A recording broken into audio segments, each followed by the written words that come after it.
Morning, welcome back to my new blog. যে যেখান থেকে আমার এই ব্লগটা দেখছো, আশা করব সবাই খুব ভালো আছো। ঈশ্বর সবাইকে খুব ভালো রাখুক, সবার মনের আশা পূর্ণ করুক। আমরাও ভালো আছি।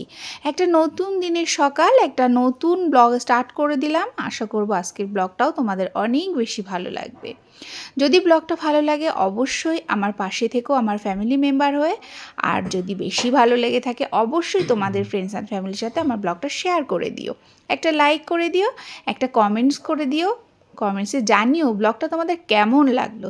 তোমাদের একটা লাইক, একটা কমেন্টস কিন্তু আমাকে নতুন নতুন ব্লগ বানাতে অনেক বেশি উৎসাহিত করে। তাই অবশ্যই কমেন্টস করতে কিন্তু কেউ ভুলবে না।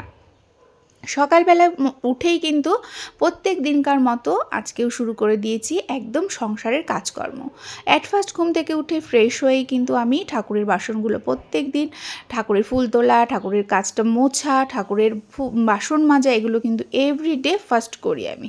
তো সেই আজকেও আর বাদ দিলাম না, সেটাই কিন্তু স্টার্ট করে দিলাম। খুব তাড়াহুড়ো করে আজকে কিন্তু কাজগুলো গুছিয়ে নিচ্ছি, কারণ ব্যস্ততা যেদিন বেশি থাকে সেদিন আমাদের একটু তাড়াহুড়ো করে কাজটা করতে হয়। যেদিন একটু ব্যস্ততা কম থাকে সেদিন একটু রিল্যাক্সে কাজগুলো করা যায়। তো আজকে খুবই ব্যস্ততার মধ্যে দিয়ে আমাকে কাজগুলো করতে হচ্ছে, সেই জন্যে খুবই স্পিডে কাজগুলো করছি যাতে খুব তাড়াতাড়ি করে কাজগুলো সম্পূর্ণ করতে পারি। তো সকালবেলা ঠাকুরের সামনেটা মুছে, ঠাকুরের ফুল পাতা সব তুলে, তারপর ঠাকুরের বাসন মেজে কিন্তু চলে এসেছি ঘর ঝাড় দিতে। এগুলো পর পর করে আমি করতে থাকি। প্রত্যেকটা সংসারে কাজ কিন্তু একরকম, কিন্তু আমরা প্রত্যেকটা গৃহিণী অল্টারনেটিভ ওয়েতে কাজগুলো কিন্তু সম্পূর্ণ করে থাকি। আমিও ঠিক সেই রকম, কিন্তু প্রথমেই শুরু করি ঠাকুরের কাজ দিয়ে, তারপর আমার ইচ্ছে মতো যেখান দিয়ে শুরু সেখান দিয়েই করতে পারি। আজকেও সেই রকমই করলাম। বেশ কিন্তু রোদ ঝলমলে সকাল একটা। তো সকালবেলায় তো মানে বাসি কাজ আমাদের করতেই হবে সংসারের কল্যাণের জন্যে। তো প্রত্যেকটা বাসি কাজ গুছিয়ে নিয়ে চলে এসেছি কিচেনে। আজকে বানাবো বেশি করে আলু দিয়ে আর ডিম দিয়ে আলুর দম টাইপের, তার ভেতরে একটু ডিমও থাকবে। কারণ আলুর দমটা আমি দুরকম খাবারে ব্যবহার করব, একটা ভাতের সাথে আর একটা হচ্ছে পরোটার সাথে। সেই জন্য একটু বেশি করে বানিয়ে নিলাম। তো প্রথমেই ডিমগুলোকে ভালো করে ভেজে নিয়েছি। আর ডিমের না হলুদ মাখিয়ে না ভেজে একটুখানি তেলের মধ্যে হলুদটা দিয়ে ভাজবে, তাহলে টেস্টটা বেশি ভালো লাগে।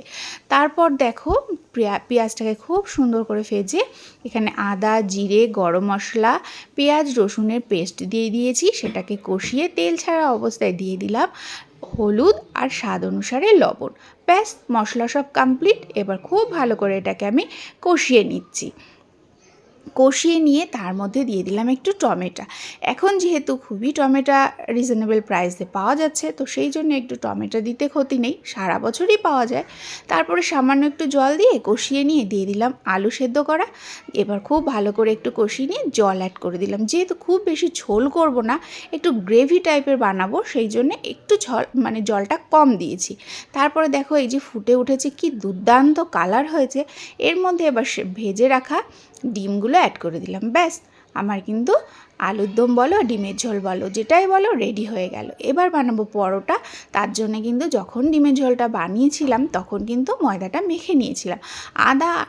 আটা আর ময়দা একসাথে আমি মেখে নিয়েছি। এটা কিন্তু শুধু ময়দাও না, শুধু আটাও না। তারপরে গোল গোল করে আজকে পরোটা হবে। আজকে কিন্তু ট্রায়াঙ্গেল শেপ করব না।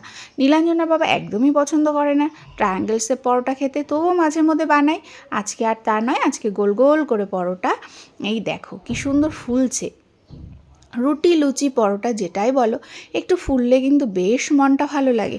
তো আমার পুরো রান্নাবান্না কমপ্লিট হয়ে গেল। সঙ্গে সঙ্গে কিচেনটাকে ক্লিন করে নিচ্ছি। এটাই আমরা গৃহিণীরা একবারে কিন্তু কাজগুলো কমপ্লিট করতে পছন্দ করি। যত কাজ তুমি রেখে দেবে ততই কিন্তু মানে বিরক্তি আসবে কাজ করার পরে। তাই যখনকার কাজ তখন যদি আমরা করে নিই তাহলে কিন্তু আমাদের বেশ ভালোই লাগে। তো আমিও ব্যতিক্রম নই, আমিও কিন্তু সেই সেম প্রসেসে কাজগুলো করতে থাকি। তো এই যে আমার কিন্তু এখন সমস্ত কাজগুলো গোছানো প্রায় শেষের পথে।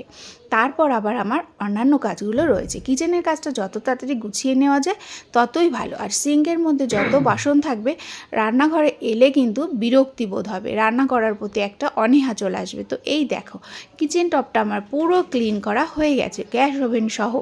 তারপর স্নান করে চলে এসেছি ঠাকুর পুজো করতে।